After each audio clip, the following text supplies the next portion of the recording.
Hello and welcome to another edition of Beer with Brian. I'm Brian, and this is my friend Eli Rank joining me today uh, for the review. Say hello, Eli. How to do? And there we go. All right, a man of many words, as you can tell. Indeed. We're going to do the famous. Today, we're going to look at 1487 Brewery's Hefeweizen. Now, 1487 is out of Columbus, Missouri, and I had the privilege of stopping by their tasting room not too long ago. So let's pop her open and see how she does. Ooh, and she spills. Spicy. Yeah, it's a bit splashy. The way she does is she spills all over the All over your nice mic. all over the nice mic. Exactly. So we'll do a little here. Guess first. Oh, thank you. Think nothing of it. How would you say? Beer? No, yeah, beer in Russian. Pivo. Bivo. Yeah. Okay. It's close. Okay. I can never do it. He always says, "Oh, this is how you say this." Daragoy. There you go. That's the extent of the Russian and that's probably just something that you can understand what I'm saying too, right? Works. It works. See, I can never win. Okay, so we're going to put the 1487 can aside. It's not kind of a neat little label. Very basic, very plain, but it works. All right, so Yeah. I'm not going to tell you what the nose I'm smelling is, except getting it on my nose. It smells all right. It's kind of. We'll have to do this first. What do you think? That's not bad. That's not bad at all. No, it's not bad at all. It's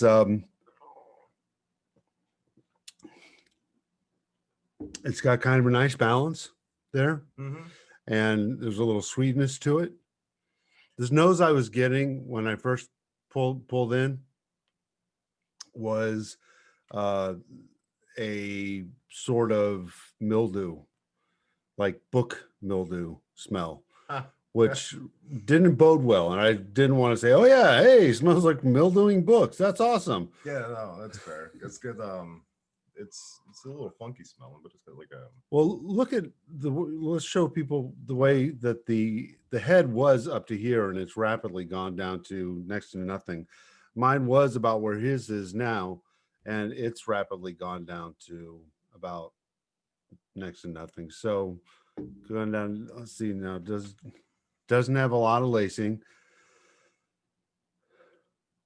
See if it has any fingers that we can tell. It's too difficult to tell in this light. I don't think there's any lacing. Not very much. For a beer, let's see, it's kind of hazy. I don't know if you guys can tell, but it's not clear. It's got a lot of carbonation going on. For all the world, I'm not going to tell you what it looks like a container of. Fair enough. Yeah. I think he can guess. Oh well. We'll tell you what. We'll do some more research and come back, and then we'll give you our final verdict. So we did some little research, and this is Hefeweizen is a style of beer that originated in Bavaria. It's known for having a full mouthfeel and creamy head caused by protein from the large portion of wheat in the recipe. The golden colored beer is characterized by flavors and aromas of bananas and cloves, produced by the yeast, a bready flavor from the grain, and a persistent haze as the yeast and protein are not filtered out as with other styles of beer.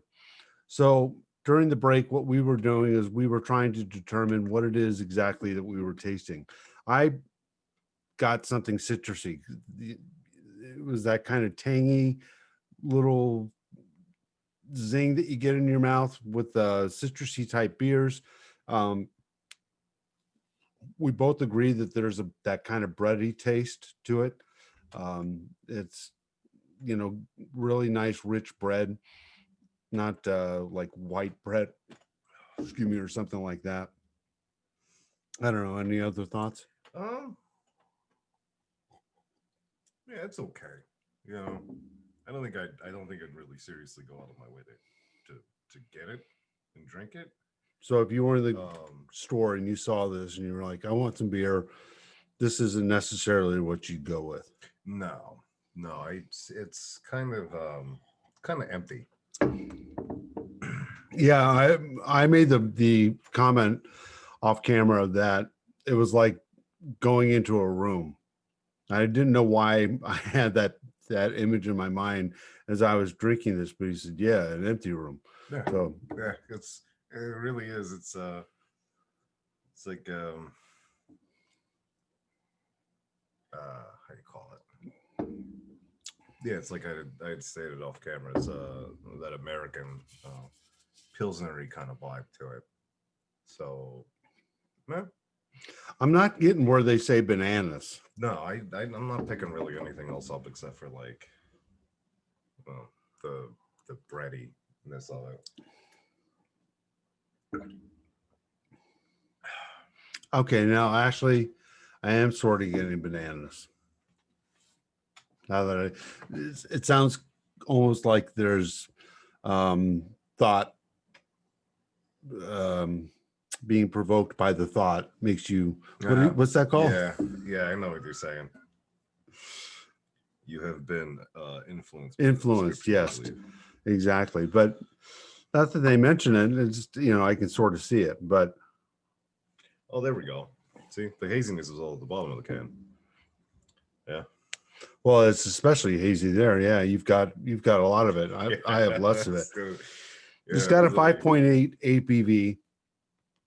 So this is something you could comfortably drink on a warm day or even a cold day like it is here, and not have to worry about going out and operating heavy machinery at a loss to life and limb.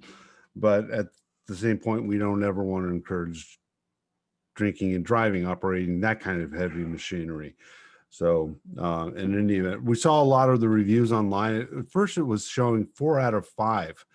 And then we looked at that, and as we started going down, there were a lot of 2 out of 5s. So somewhere along the line, and 3 and 3.5, occasionally a 4. Somewhere along the line, a bunch of people have rated it as a 5. So I would probably give it a 3.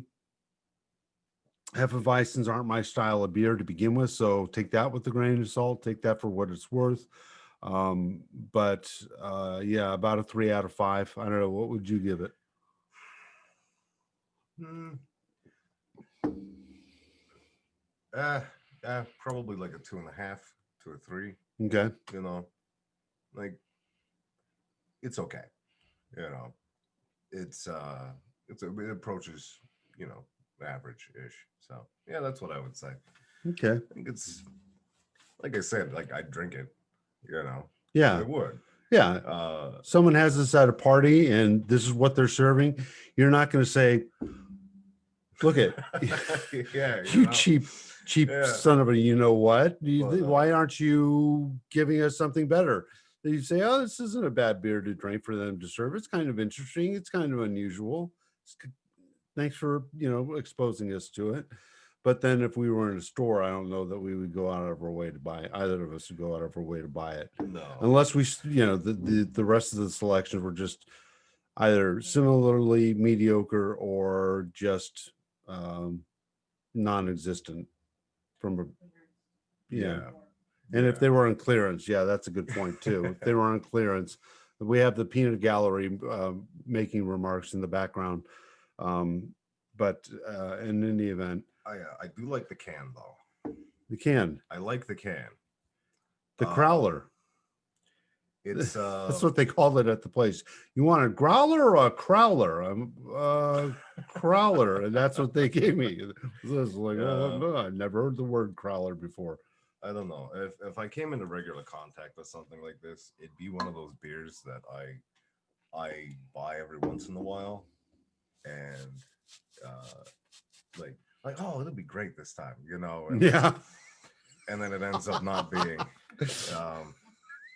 Yeah, that would definitely That would definitely be the case with this. But if people have noticed, it continues to go down. It's not like we're stopping drinking Oh it. no, absolutely not. No, it's good enough. It's not one. We're not pouring it down the drain, folks. So anyway, well, folks, we hope that you've enjoyed this review. If you have, please do go ahead and hit subscribe. Give us a like, share it with folks. And in the meantime, we'll see you next time on Beer with Brian. And maybe even another episode of Beer with Brian and Eli. You'll never know. You never know.